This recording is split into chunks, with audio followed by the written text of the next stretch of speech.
Bore da, un ac oll a chroeso i'r oedfa fyrreol. Mae'n hyfryd i weld chi yn aelodau, yn gyfeillion ac yn ymwelwyr yn ei hefyd. A dwi ddim yn credu, dwi ddim yn anlwc cyn y flwyddyn newydd i ddymuno blwyddyn newydd dda i chi gyd pan ddaw. A chroeso dwi bob amser yn anghofio. I always forget to welcome those who are joining us on Facebook and YouTube, because we have a faithful following of people who tune in every week. So croeso I bawb sydd yn ymuno â ni hefyd.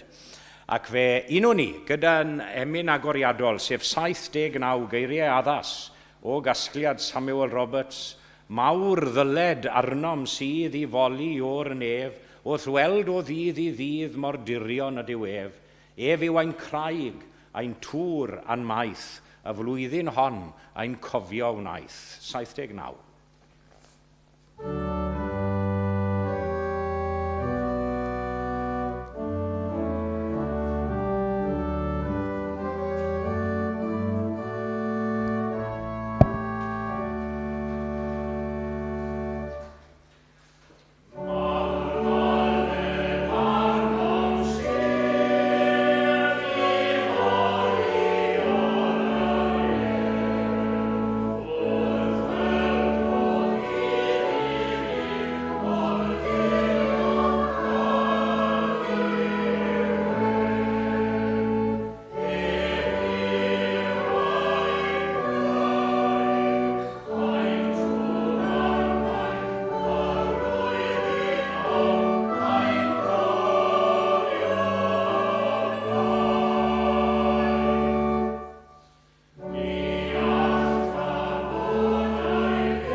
I ni'n dal yn sŵn yn Addoliad, wrth gwrs, ac I ni heb gyrraedd Epiphany eto. We'll be celebrating next Sunday, Epiphany Sunday, which is traditionally when the three wise men, or the three kings, arrived at Bethlehem. So I say we are still in Christmas mode and mood, as it were. And I'll read to you from Luke's Gospel, the familiar words. And as you know, I'm very fond, especially around Christmas time, of William Morgan's translation, yr hen gyfieithiad. Mae yna swyn arbennig yn perthyn i'r geiriau. Fyddai'n darllen yn y Gymraeg o Efengyl Luc. So in Welsh, from Luke's Gospel, the second chapter of Luke, and starting to read at verse 8 of the second chapter of Luke. If you're following in your English Bibles, we're on page, where are we here? On page 1041, I think, is it? Yeah, no. Okay, 1042, 1043, yeah, yn y Saesneg. Ac yna ychydig o eiriau o'r proffwyd Job, ond o Efengyl Luc. Ac yr oedd yn y wlad honno fugeiliaid yn aros yn y maes ac yn gwylied i praidd liw nos. Ac wele angel yr arglwydd y safodd ger llaw iddynt, ac ogoniant yr arglwydd a ddisgleiriodd o'i hamgylch, ac ofni yn ddirfawr a wnaethant. A'r angel y ddywedodd wrthynt, nag ofnwch, canis wele, yr wy fi yn mynegu chwi newyddion da o lywenydd mawr, ar hwn a fydd i'r holl bobl. Canis ganwyd i chwi heddiw geidwad yn Ninas Dafydd, ar hwn yw Crist yr arglwydd. A hyn fydd arwydd i chwi. Chwi a gewch y dyn bach wedi ei rwymo mewn cydachau a'i ddodi yn y preseb. Ac yn ddisymwth, yr oedd gyda'r angel liaws o lu nefol yn moliannu Duw ac yn dywedyd, gogoniant yn y goruchaf i Dduw ac ar y ddeiar tangnefedd i ddynion ewyllus da. A bu, pan aeth yr yngylion ymaith oddi wrthynt i'r nef, a bugeiliaid hwythau a ddywedasant wrth ei gilydd, awn hyd Bethlem, a gwelwn y peth hwn a wneithbwyd, ar hwn a hysbysodd yr arglwydd i ni. A hwy a ddeithant ar frys, ac a gawsant Mair a Joseph a'r dyn bach yn gorwedd yn y preseb. A phan welsant, hwy a gyhoeddasant y gair a ddywedasid wrthynt am y bachgen hwn. A phawb ar ei clywsant a ryfeddasant am y pethau a ddywedasid gan y bugeiliaid wrthynt. Eith yr Mair a gadwodd y pethau hyn oll gan ei hystyried yn ei chalon. A'r bugeiliaid a ddychwelasant gan ogoneddu a moliannu Duw am yr holl bethau y glywsent ac y welsent fel y dywedasid wrthynt.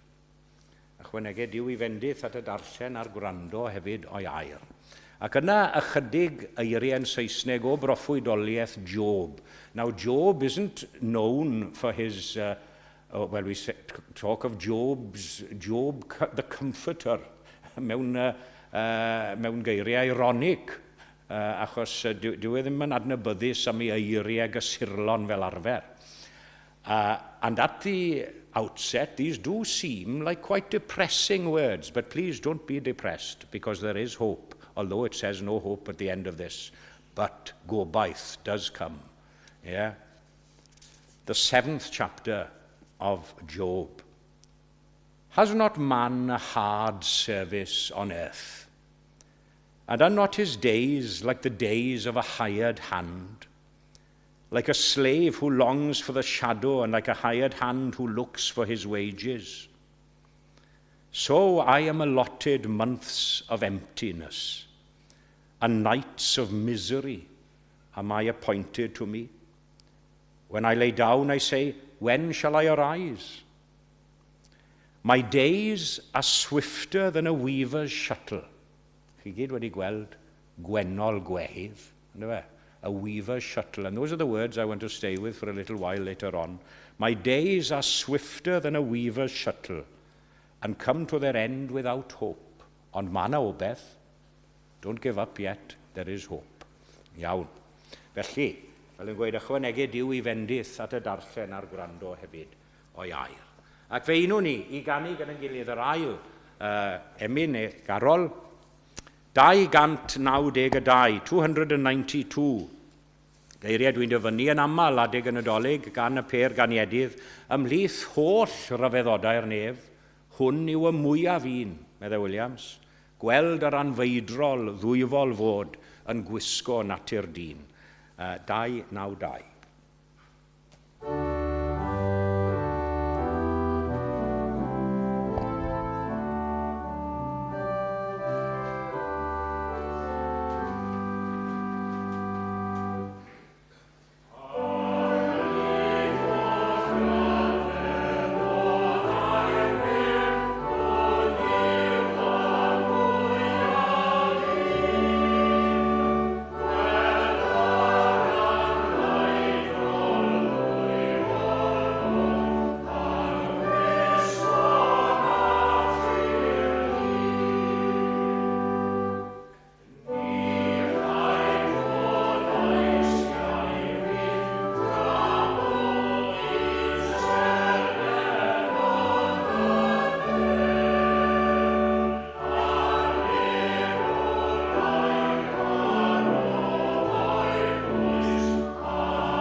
ar Sion.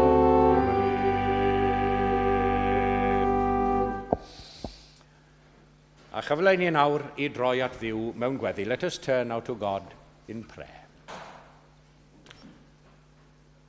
Ar glwyddau'n diw wrth I ni ddod ger dyfron ni fel hyn unwaith yn rhagor mewn gweddi y bore yma. A hynny ar derfyn blwyddyn arall fel hyn. I ni'n sylweddoli o'r newydd mor fawr wyt ti ac mor fach a mor bitw I ni mewn gwirionedd I gymaru. Ond helpa ni nawr I ddfoli di, ath glodfori di am dy ryfedd, gariad a thymynedd tuag atom cyhyd. It's only natural for us at this time of year to look back over the months that have been, the months that have passed, and as we do so, conscious of the fact that you are a God from everlasting to everlasting. The world changes, our lives change, sometimes they change dramatically. But God remains the constant. You are the constant in an ever-changing world. Cyfamod cadarn diw, ni sifl o'i luned ie a nag yw, ni chyfnewidir chwaith. Felly o'r newydd y bore yma, I ni'n cael ein atgoffa am y modd a cawsom ein tywys a'n harwain yn ystod y flwyddyn aeth heibio. A deisofwn dy arweiniad ath gyfarwyddyd hefyd i'r dyfodol. As we come together now, another morning at the end of another year, may it be with gratitude in our hearts, even in the face of adversity at times. To declare you as the Lord of the past, of the present, and of the future as well. We thank you for the blessings received throughout this past year, for mercy and forgiveness, for new mercies each morning, and for forgiveness for our many failings and shortcomings, for all you are, for all you have been, for all you will be. We praise you. Help us to realize anew this morning that even in the darkest hour of pain and despair, that you are there for us only that we reach out in faith and trust. Gwyddom am y llon a'r lleddf yn ein bywydau ni gyd. Am lwyddiant a methiant weithiau mewn bywyd, mewn gwaith, am yr hawdd a'r anodd mewn bywyd. Ond drwy'r cyfan ar wyt ti yr un y breichiau a'r dwylo tragwyddol na ddi tano. Ac I ni'n llawenhau y bore yma I ni anghofio amdana ti yn aml. Dy fod ti ddim yn anghofio amdano ni. Nid yw braich dymynedd yn birhau yn ein hanes ni gyd. Ar wyt ti yn dal yn ffyddlon I ni, ein bod ni yn crwydro yn aml o ddafel di. Ac ar wyt yn ein ceisio ni dro ar ôl tro ac yn ein tynnu ni yn ôl i'th gorlan clud fel bugail mawr y defaid. And on this solid foundation of your love and faithfulness toward us, we venture forward now in faith into the unknown of another year and place ourselves in your hands, praying for your guidance for the future as a church here at Eglwys Gymraeg and as individuals as well. Does dim modd I ni ragweld y dyfodol wrth reswm. Mae'n dda o beth weithiau yn bod ni ddim. Ond I ni'n gosod ein hunain ein hymddiriadaeth yno ti. Ac ein diffyg ymddiriadaeth ni yno ti, a'n diffyg ffydd yn aml, ein amheuon ni, ein pryderon ni, ein pryderon ynglyn â'r dyfodol. Tywys di fi i'r dyfodol na wela fi o'n cam, meddai Hermas yn ei emyn gyfarwydd. Cariad Duw fydd eto'n arwain. Cariad mwy hyd yn oed na chariad mam. Mae Calfaria'n profi digon, saint ac engil byth a'i gwyr. I'r groes fod yn y llwybr, bydd goleuni yn yr hwyr. Ac yn enw yr hwn aeth i ben Calfaria yn ein lle ni gyd, a gofynnwn y cyfan oll. Amen.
Bore da bawb a chroeso i'r oedfa, ac croeso arbennig i Gwenllian a Paul, mae'n hyfryd cael chi nôl, ond hefyd mae yna un o eglwysi eraill, Llundain wedi ymuno ni, croeso i chi hefyd, ac hefyd i ffrindio Gymru, croeso cynnes.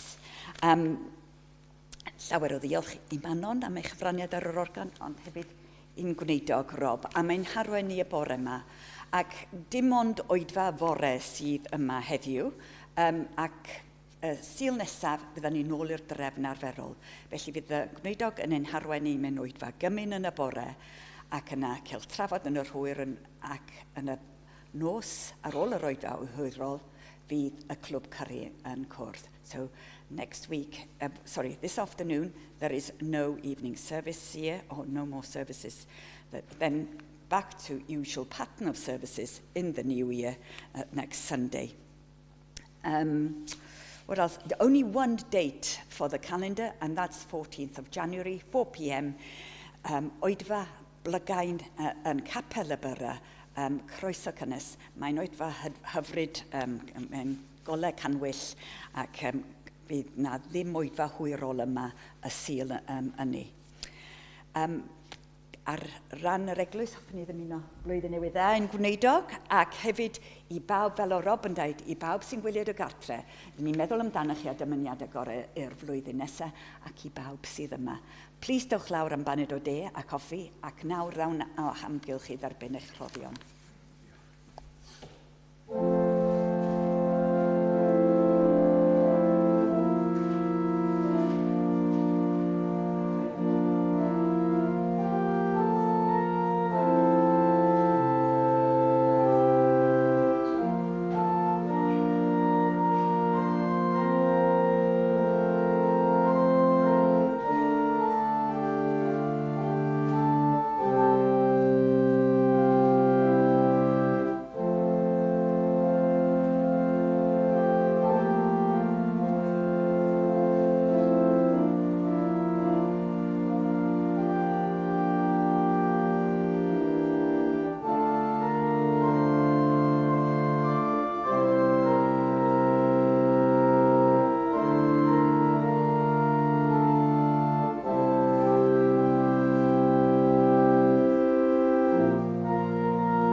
ac fe barhawn yn ein moliant drwy ganu emyn 439. Geiriau Morgan Rhys Llanfynydd, peraidd ganodd ser y bore ar enedigaeth brenin ef, dweithio yn abigeiliaid hwythau, deithiant i'w addoli ef, gwerthfawr drysor yn y preseb Iesu a gaid. Diolch iddo, meddai yn yr ail bennill, byth am gofio llwch a llawr. 439.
A mae fy nyddiau'n gyflymach na gwenol gwehydd.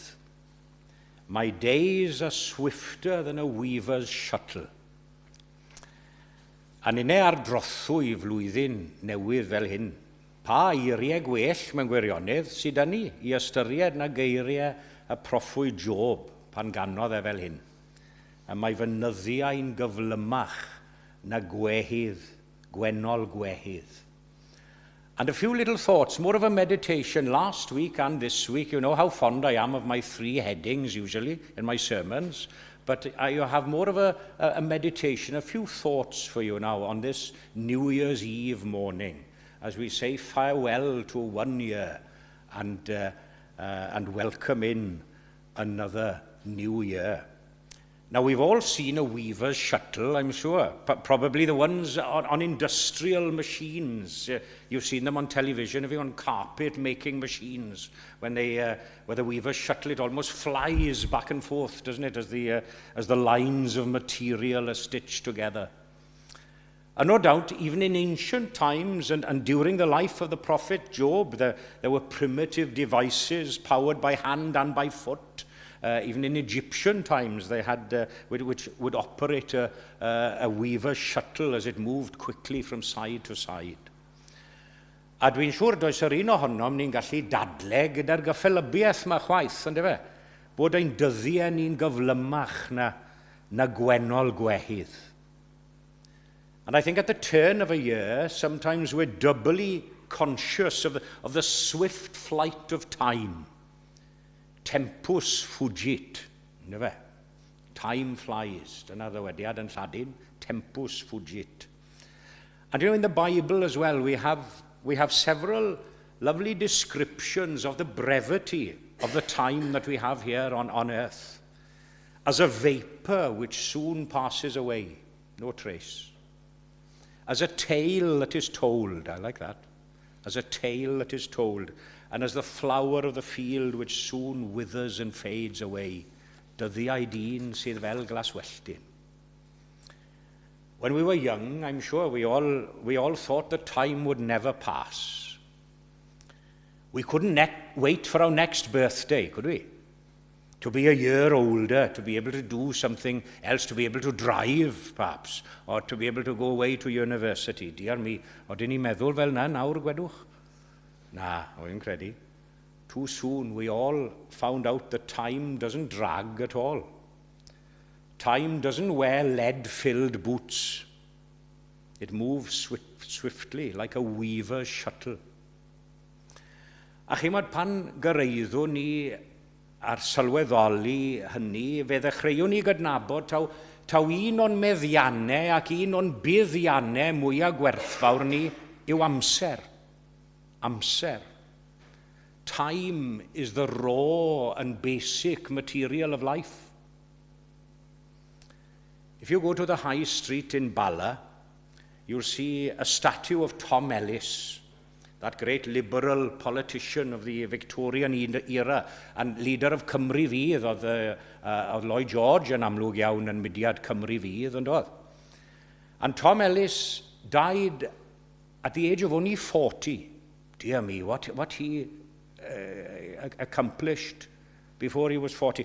And on the pedestal of Tom Ellis's monument on the high street in Bala are the words, Amser, amser dyn yw ei gynhysgaeth. Man's time is his portion or endowment. Sydd dwi'n credu yn ddyfyniad o Morgan Llwyd, o'r canol oesoedd Morgan Llwyd. And didn't Jesus himself encourage us to work while it is still day? For the night comes when no one can work. And you know, I often think that one of the worst sayings people can say in regard to time, and we've all said it, well, I've got a bit of time to kill. Yeah?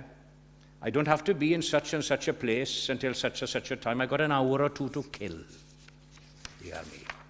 Os ceisiwn ladd amser, i'n dinistrio un o'r pethau mwyaf gwerthfawr sydd ni, ym mha bynnag sefyllfa i ni ffindo ein hunain mewn bywyd. A dos na'r un onom yn gwybod faint sydd ni. Shouldn't we rather be saying, I got a bit of time to fill. I got a bit of time to fill.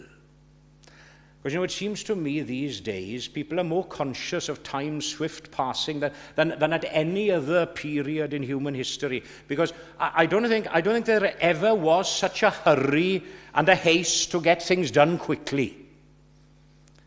As fast as possible. Fast food. That's what everyone wants. Fast food. Fast coffee. Coffee on the go. Click and collect. Get everything done quickest. I like walk to walk. Ti wedi gweld hwnna? Mae un ar Agail Street, o'n dwlu ar walk to walk.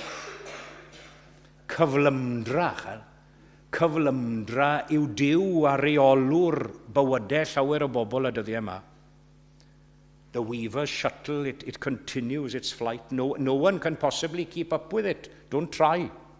Don't try, because you can't keep up with it. What is important, of course, that we don't misuse time, the time we've got. The gift of time which is given to us now, and through its proper use, of course, prepare ourselves for eternity. Because again, I hear a lot of talk about the here and now, which is very important. Yes, I don't deny that. But little talk of the here and now in relation to eternity. Canis y pethau a welir dros amser amai, ond y pethau ni welir sydd dragwyddol. There are qualities which are beyond time. Love, goodness, truth, beauty are some. You remember Paul's words to the Philippians? Whatsoever things are true, whatsoever things are honest, whatsoever things are just, whatsoever things are pure, whatsoever things are lovely, whatsoever things are of good report, if there be any virtue, if there be any praise, think on these things. Dyma'r unweddau sy'n param byth chael. Hyd dragwyddoldeb, mor froi yw bywyd. Ych chi'n gweld froi gytre? Brai. Mor froi yw bywyd gallu bod. These are the eternal virtues, virtues which even death cannot destroy. And to the degree that we are able to emulate these things, I say, in these timeless qualities, and to make them our own, to that degree, we are in possession of what the New Testament calls eternal life, however long or short it is on this earth. Dyma'r bywyd y daeth Crist I gynnig i'r byd I bawb sy'n credu ynddo fe. A cynnig hwnnw wrth cwrs sy'n cael ei wrthod gan gynifer y dyddiau yma. And at the end of an old year and the beginning of a new year, he who is the timeless one offers us all once more the gift of eternity. And then, and in spite of the quick passage of time, and none of us can stop that, we'll possess such a sense and such a feeling and knowledge of the everlasting that not even the weaver's shuttle and its rapid flight will be able to frighten us nor take us from his grip. Canis ni a wyddom. Ddim I ni meddwl neu'n gobeithio, ni a wyddom. Os ein daiarol di o'r babill hon a ddatodir, fod I ni adeilad gan Dduw, that we have a building from God, a house not made with hands, eternal in the heavens. Let that be our encouragement and our inspiration this year as we walk forward into another year, placing our faith and trust in God. A hynny gogoniant yw enw dragwyddol. Amen. Ac fe ganwn ni gyda'n gilydd I ddyweddu ein hoedfa. Geiriau 4-5-3, Gwilym Hiraethog. O ddirgelwch mawr diwioldeb, diw natur dyn, tad a brenin tragwyddoldeb yn natur dyn, o holl ryfeddodau'r nefoedd, dyma'r mwyaf a'i ddymderoedd, testyn mawl di-derfyn oesoedd, diw natur dyn. 4-5-3.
Mae ddofnder gwarth a thlodi o'r afer ras.